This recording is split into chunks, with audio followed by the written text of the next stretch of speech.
नमस्कार मित्रांनो, विण दोघातली तुटेना या मालिकेच्या उद्याच्या भागामध्ये आपण पाहणार आहोत की आता राजवाडे आणि आजी दोघे सोबत जात असतात. त्यानंतर राजवाडे आजीला म्हणतात की हे बघ आजी, तू हे सर्व काही असं कुठं जाऊन बसली होतीस आणि मी तुम्हाला सोडवण्यासाठी मदत केली. त्यानंतर आजी म्हणते की हो ना रे, मला काय माहिती हे सर्व कोण कसं काय घडवलं असेल रे आणि आपल्यावर काय बदला घ्यायचा असेल त्यांना, असा आता आजीला प्रश्न पडतो. आणि आजी म्हणते की तुम्ही दोघे म्हणजे स्वानंदी आणि तू माझी खूपच काळजी करता, तुमच्यामुळं हे काही सर्व काही शक्य झालेलं आहे आणि मी सुटलेलं आहे असं बोलत असते. त्यानंतर आजीला वाटतं की हे सर्व काय कोणी घडवलं असेल. आता ते राजवाडेला प्रश्न पडलेला असतो. राजवाडे म्हणते की हे बघ, स्वानंदी तर म्हणते हे सर्व काय काकूने घडवून आणलेलं आहे. त्यानंतर आजी म्हणते की अरे, ती स्वानंदी खूप समजूतदार मुलगी आहे, ती असंच उघड कुणावरही आरोप करणार नाही, कारण की ज्या गोष्टी तिच्याकडे सबूत असेल आणि ती विचारपूर्वकच सर्व काही गोष्टी बोलत असते.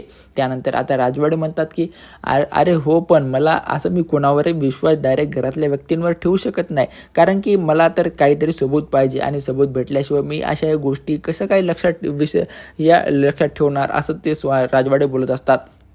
त्यानंतर आजी म्हणते की बरं जाऊ दे, जे झालं ते झालं, मात्र आता मी सुखरूप आले ना, हेच बरं झालं असं बोलत असतात. त्यानंतर राजवाडे म्हणतात की आता तू इथून पुढे कुठे जायचं असेल तर तुझा मोबाईल हा चार्ज करून ठेव, असं विसरल्या भोळ्यासारखं तू करूच जाऊ नको. आणि म्हणतात की आता मी नवीन गार्ड तिथे ड्युटीला लावलेले आहेत आणि त्या गार्डला सोडून तू कुठेही जायचं नाही. त्यानंतर आजी म्हणते की अरे लोक काय म्हणतील. त्यानंतर राजवाडे म्हणतात की लोक काही पण म्हणू दे, मला लोकांचं काही घेणं देणं नाही असं बोलत असतो. मात्र मी ज्या गोष्टी सांगितल्या त्या तुला कराव्याच लागणार आणि तुला ते ऐकावेच लागणार. आजी म्हणते की हो रे, तुझं नाही तर मी कोणाचं ऐकणार, असं आजी बोलत असते.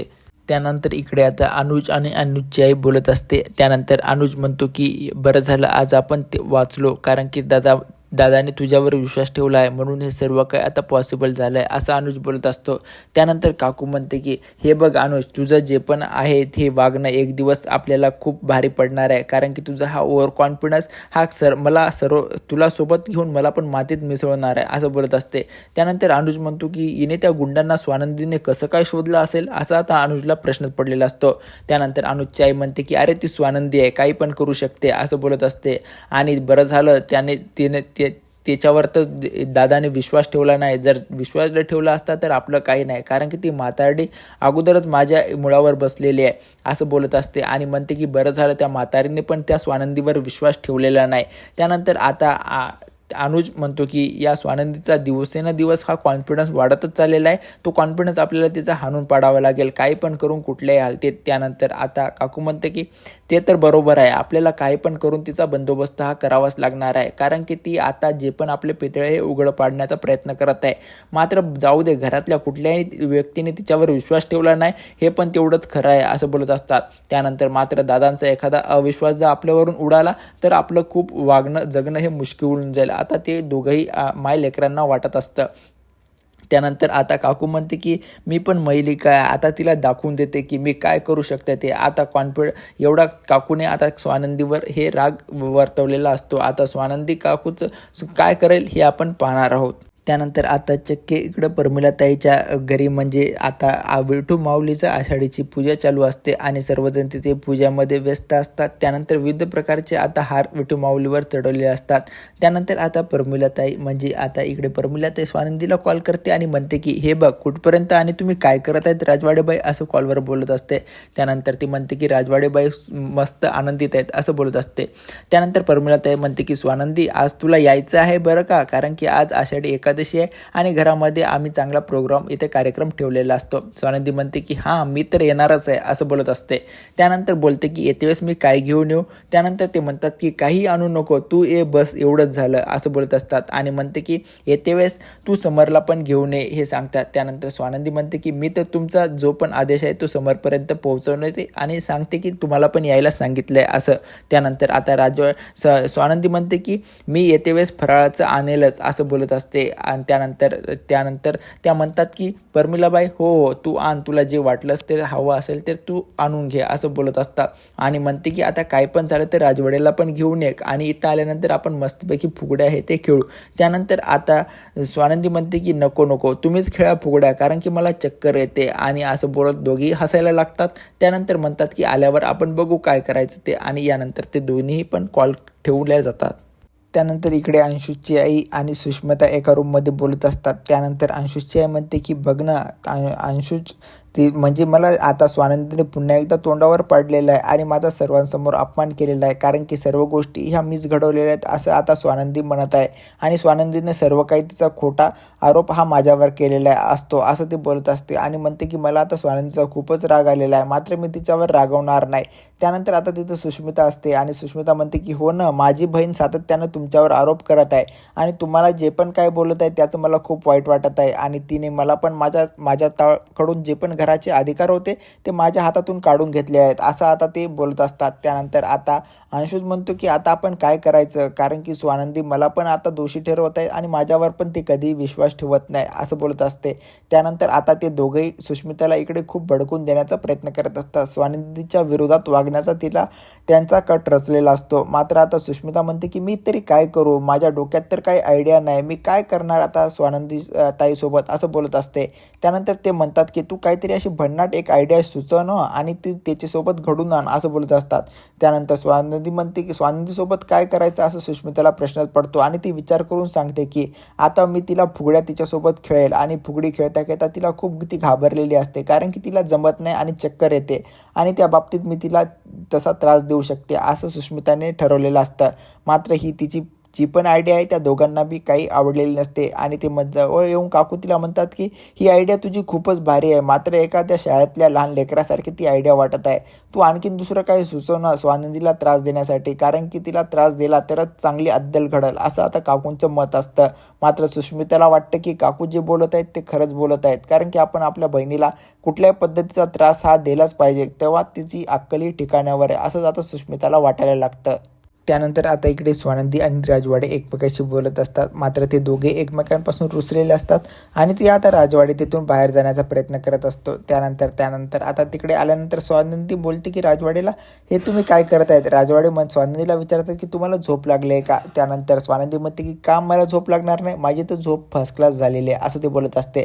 मात्र हे सर्व करत असताना त्यानंतर स्वानंदी म्हणते की ज्याच्या मनामध्ये खोट असेल त्याला झोप लागली नसेल असं बोलत असते. म्हणजे आता राजवाडे म्हणतात की तुम्ही असं फिरून फिरून मला नका बोलू, काय ते स्पष्ट सांगा. त्यानंतर आता राजवाडे म्हणतो की तुम्हाला काय वाटतं आज म्हणजे काकू आणि अंशुला झोप लागली नसेल, कारण की ते खोटारडे आहेत, त्यानंतर त्याचा विचार करून ते त्यांना झोप लागली नसेल असं तुम्हाला वाटते का. त्यानंतर स्वानंदी म्हणते की तसं नाही हो. मग राजवाडे काय म्हणतात, हे बघा स्वानंदी, मी तुम्हाला पटवून सांगू शकतो, कारण की एखाद्याला तुम्ही त्यांच्यावर आरोप केल्यामुळं त्यांना झोप लागली नसेल असं आता राजवाडेला वाटायला लागतं. त्यानंतर स्वानंदी म्हणते की हो तसं पण असू शकतं, पण आता राजवाडे म्हणतात की काकूबद्दल तुमच्या मनात जो पण काय विचार होता तो तुम्ही बदलला आहे का. त्यानंतर स्वानंदी म्हणते की हे बघा, मी माझ्या मनातला तर काही विचार बदलू शकत नाही, कारण की मला आता पण 100% गॅरंटीनं वाटतं की आजीची जी पण किडनॅपिंग झाली आहे त्यामागे काकूंचाच हात आहे असं आता ती राजवाडेला स्पष्ट स्वरूपात सांगून टाकलेलं असतं.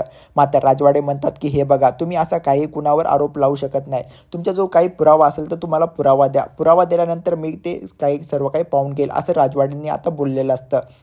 मात्र स्वानंदी म्हणते की हे बघा, तुम्हाला मी एक दिवस पुरावा आणूनच ठेवल, कारण की ती अंगठीच्या माध्यमातून आता जे आपल्याला सापडणार होतं काकूची गुन्हेगार आहे, मात्र काकू खूप चालाक निघाल्यात आणि त्यांनी त्यातून त्यांची सुटका करून घेतलेली आहे. आणि मला मान्य आहे की मी काकूंना जे बी बोलले ते त्याबाबत मला खूप वाईट वाटत आहे आणि मी काकूंची माफी मागितली. राजवाडे म्हणतात की हे बघा, तुम्ही एखाद्याची माफी मागितली मात्र तुमच्या मनातून पूर्णपणे त्याला ती चूक तुम्ही कबूलच केली नसेल तर त्या माफीचा काय फायदा होतो असं आता राजवाडे स्वानंदीला पटवून सांगत असतात. मात्र स्वानंदी म्हणते की हे बघा राजवाडे, तुम्ही मला काही बी म्हटलं तरी चालेल, माझा स्वतःच्या मनावर 100% आणि पूर्ण विश्वास आहे की काकूच्या गुन्हेगार आहेत, कारण की मी जर माझ्या मनातून तो पूर्णपणे 100% हा भाग जर काढून टाकला तर माझं जगणं आणि या घराचं पूर्णपणे नष्ट होऊन जाईल असं ते बोलत असतात. मात्र राजवाडे म्हणतात की हे बघा, चला जाऊ द्या, तर तुम्ही मला पुरावा देसाल त्या दिवशी मी हे सर्व काही गोष्टी मान्य करेल. आणि राजवाडे म्हणतात की तुम्ही जर मला पुरावा नाही दिला तर तुम्हाला मान्य करावं की काकू या घरातली प्रमुख व्यक्ती आहे आणि त्या प्रमुख व्यक्तीचा हक्क या घरावर बनतो असं आता राजवाडेने स्वानंदीला सांगत असतो. आणि राजवाडे म्हणतात की मला तिथून निघून जायचं आहे आणि काम आहेत, आता तो निघून जाण्याचा प्रयत्न करत असतो. मात्र स्वानंदी म्हणतात की हे बघा, वृद्धाश्रम वाचून तुम्ही माझ्यासाठी थोडा वेळ काढचाल का, कारण की वृद्धाश्रमातून आता येथे प्रनिली आजीचा कॉल आला होता आणि त्यांनी जे पण आषाढी एकादशीची पूजा ठेवलेली आहे त्यासाठी आपल्याला जायचं आहे आणि त्यांनी तुम्हाला बी येण्यासाठी आमंत्रण दिलेलं आहे. आता ते म्हणतात की राजवाडे आता असे सर्व काही स्वानंदीने सांगितलेलं असते की राजवाडेला पण घेऊन या, असं आता प्रेमाला आजीने संदेश हा स्वानंदीजवळ पाठवलेला असतो. त्यानंतर हे सर्व स्वानंदीने सांगितल्यानंतर राजवाडे म्हणतो की हो चालतंय, मी आधी माझे सर्व काही कामं आटोपतो आणि येथून येतो. त्यानंतर आता जाता पुन्हा स्वानंदी वापस राजवाड्याला थांबवते आणि म्हणते की राजवाडे म्हणतो की आता काय. त्यानंतर स्वानंदी राजवाड्याला म्हणते की आय लव्ह यू असं म्हटल्यानंतर राजवाडे पण आता खूप खुश होतो आणि तुला पण तो आय लव्ह यू टू म्हणतो आणि म्हणतो की बस झाला आता मी इथून निघून जाईल असं. आणि तो आता बॅग उचलतो आणि आता त्याला ऑफिसची कामे असल्यामुळे तो तिथून आता निघून जातो. मात्र इकडे प्रमला आजीच्या इकडे आता विठुरायाची खूपच भक्तिभावाने पूजा ही केलेली असते आणि सर्वजण आता इथे आनंदित असतात आणि ते सर्वजण आता जे पण स्वानंदी आणि राजवाडे यांची वाट पाहत असतात. त्यानंतर आता सर्वजण घरातले मेंबर तिथे प्रनिली आजीकडे आलेले असतात आणि आता विठुरायांची येथे भक्तिभावाने पूजा केलेली जाते. त्यानंतर स्वानंदी येते आणि ताट घेऊन येथे विठुरायाला हळद कुंकू वय करत असते. मात्र तेथे आता प्रनिली आजी म्हणतात की आमचे जावई बापू येणार आहेत ना. त्यानंतर ती स्वानंदी म्हणते की मी त्यांना तर सांगितलं आहे, ते येतीलच नक्की असं त्यांनी मला सांगितलेलं असतं. त्यानंतर तिथले जे पण सर्व काही वारकरी असतात की म्हणतात की आमचे जावई बापू कुठे आहेत, अद्यापही आलेले नाहीत असं त्यांची आता त्या एकमेकांमध्ये चर्चा असते. मात्र तेवढ्यात तेथे समर हजर राहतो आणि म्हणतो की मी इकडे आहे, मी आलो आहे. मात्र आता सर्वजण जावई बापूला बघून म्हणजे समरला बघून आता सर्वजण खूप खुश झालेले असतात. जावई बापू आल्यानंतर त्यांना आता डोक्याला माथ्याला टीका आणि टोपी घातलेली असते आणि हे सर्व करत असताना आता म्हणतात की चला तर मग पूजाला स्टार्ट करूया. त्यानंतर आता स्वानंदी आणि समर दोघे मिळून विठुरायांची पूजा करतात आणि पूजा करत असताना जेथे पण पूजा संपल्यानंतर आता ते फुगडीचा तिथे कार्यक्रम चालू असतो आणि सर्वजण आता तिथे आनंदाने फुगडी खेळायला असतात. त्यानंतर तेथे काकू पण असते. काकू आता सुस्मिताला म्हणते की हे बघ, तू मला म्हटलेले आहे ना स्वानंदीला फुगडी खेळण्यासाठी, म्हणजे तिला आवडत नाही आणि ती भीती वाटते, तर तू आता स्वानंदीजवळ जा आणि तिला फुगडी खेळण्यासाठी भाग पाड. आता काकूने आता आणखीन एक डाव येथे आखलेला असतो की स्वानंदीला तर फुगडीपासून आता भीती वाटते आणि आता आपण तर तिला सुष्मिताद्वारे फुगडी खेळायला लावणार आणि त्यानंतर आता स्वानंदीला चक्कर येऊन पडणार. हे सर्व काय आता काकूचा प्लॅन असतो, कारण की सर्वांच्या लोकांमध्ये आता स्वानंदीला काकूला कमी लेखायचं असतं, त्यासाठी हा काकूने डाव रचलेला असतो. आता उद्याच्या भागामध्ये आपण पाहणार आहोत की जो पण काकूने आता फुगडीचा प्लॅन स्वानंदीसोबत खेळण्यासाठी रचलेला असतो त्यानंतर स्वानंदी खरंच खेळेल का आणि स्वानंदीला काही होणार नाही आणि हे सर्व काकूचाच प्लॅन आहे हा स्वानंदी सर्वांसमोर सांगेल का, हे आपण सर्व भाग उद्याच्या भागात पाहणार आहोत. अशाच प्रकारचे नवनवीन व्हिडिओ पाहण्यासाठी आमच्या चॅनलला सबस्क्राईब करा. व्हिडिओ आवडल्यास व्हिडिओला लाईक आणि शेअर जरूर करा.